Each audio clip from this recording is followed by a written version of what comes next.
BJP সাংসদের বিরুদ্ধে ব্যর্থতার অভিযোগ তুলে রাজ্য সরকারের উন্নয়নের খতিয়ান তুলে ধরেন অভিষেক বন্দ্যোপাধ্যায়। বালুরঘাটের নির্বাচনী জনসভা থেকে এভাবেই আক্রমণ শানান তৃণমূলের সেকেন্ড ইন কমান্ড। মঙ্গলবার সুকান্ত মজুমদারের গড়ে দাঁড়িয়ে কড়া ভাষায় বিজেপি নেতৃত্বদের তোপ দাগেন অভিষেক বন্দ্যোপাধ্যায়। বাংলার মানুষের যোগ্য প্রাপ্য পাওনা, কখনো বাড়ির টাকা, কখনো 100 দিনের টাকা, কখনো জলের টাকা, কখনো রাস্তার টাকা, এই বিজেপি সরকার আটকে রেখেছে। শুধু তাই নয়, বাংলার মানুষ যাতে আগামী দিন তার মৌলিক ভোটাধিকার প্রয়োগ না করতে পারে, এসআইআর এর মাধ্যমে আপনাদের ভোটাধিকার কেড়ে নেওয়ারও চেষ্টা হয়েছে। ভরা জনসভা থেকে এলাকার অনুন্নয়নের অভিযোগ তুলে সরব হন অভিষেক বন্দ্যোপাধ্যায়। বাংলার বিভিন্ন প্রান্তে বাংলার ভৌগোলিক মানচিত্র, ডেমোগ্রাফি পুরোপুরি বিজেপি পাল্টে দিতে চাইছে। যারা ডবল ইঞ্জিন সরকারের কথা বলতো, বালুরঘাটের মানুষের থেকে ভালো ডবল ইঞ্জিনের স্বাদ কেউ পায়নি। তার কারণ এই বালুরঘাটে যেমন বিজেপির এমএলএ ছিল 5 বছর, এই বালুরঘাটে প্রায় 7 বছর বিজেপির সাংসদ রয়েছে।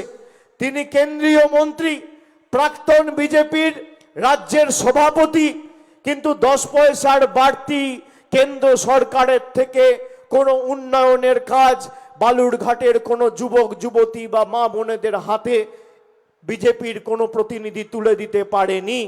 26 বিধানসভা নির্বাচনে বিজেপিকে ভোট দেওয়ার সম্ভাব্য পরিণতির কথা উল্লেখ করে অভিষেক রাজ্য সরকারের উন্নয়নের খতিয়ান তুলে ধরেন। আমি এখানে এসছি, আমার রিপোর্ট কার্ড নিয়ে এসছি। বিজেপির নেতা, কর্মী, সাংসদ, বিধায়ক, জনপ্রতিনিধিরা তাদের রিপোর্ট কার্ড নিয়ে আসুক। কত মহিলা বালুরঘাটে লক্ষ্মীর ভান্ডার পেয়েছে, কতজন খাদ্যসাথী পেয়েছে, কতজন আবাস যোজনায় বাড়ি পেয়েছে, পথশ্রীতে কত কিলোমিটার রাস্তা হয়েছে, কতজন কৃষক বন্ধুতে আর্থিক সাহায্য সহযোগিতা পেয়েছে, তার পরিসংখ্যান আমি আপনাদের দেবো। এসবের পাশাপাশি বালুরঘাট টাউন ক্লাব গ্রাউন্ডের জনসভা থেকে অভিষেক বন্দ্যোপাধ্যায় অভিযোগ করে বলেন, দৈনন্দিন জীবনের নিত্য প্রয়োজনীয় জিনিসের দাম ঊর্ধ্বমুখী করছে। অভিষেকের আরও দাবি, বাংলার মানুষকে মারতে চায় বিজেপি।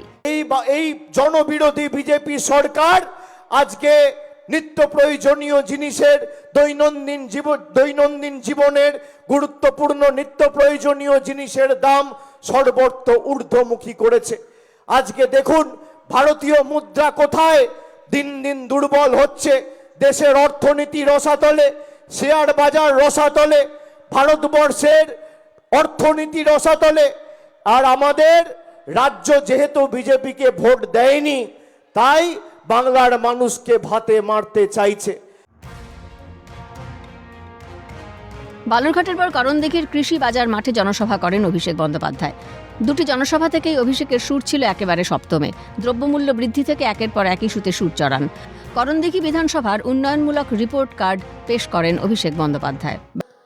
যদি 23 তারিখ লাইনে দাঁড়িয়ে ভোটটা দেয়, তাহলে বিজেপির জামানত বাজেয়াপ্ত হয়ে যাবে, খুঁজে পাওয়া যাবে না। গত 5 বছরে যদি বিজেপির কোনো প্রতিনিধি প্রমাণ করতে পারে যে বাংলা আবাস যোজনায় সাধারণ মানুষের বাড়ি দেওয়ার ক্ষেত্রে 10 পয়সা দিয়েছে, আমি রাজনীতির আঙিনায় পা রাখবো না। জনসভায় বক্তব্য রাখতে গিয়ে চাঁচাছোলা ভাষায় অভিষেক বলেন, যা কিছু দিয়েছে আমাদের সরকারই দিয়েছে। যা দিয়েছে আমাদের সরকার দিয়েছে, আর যা দেবে আমাদের সরকার দেবে।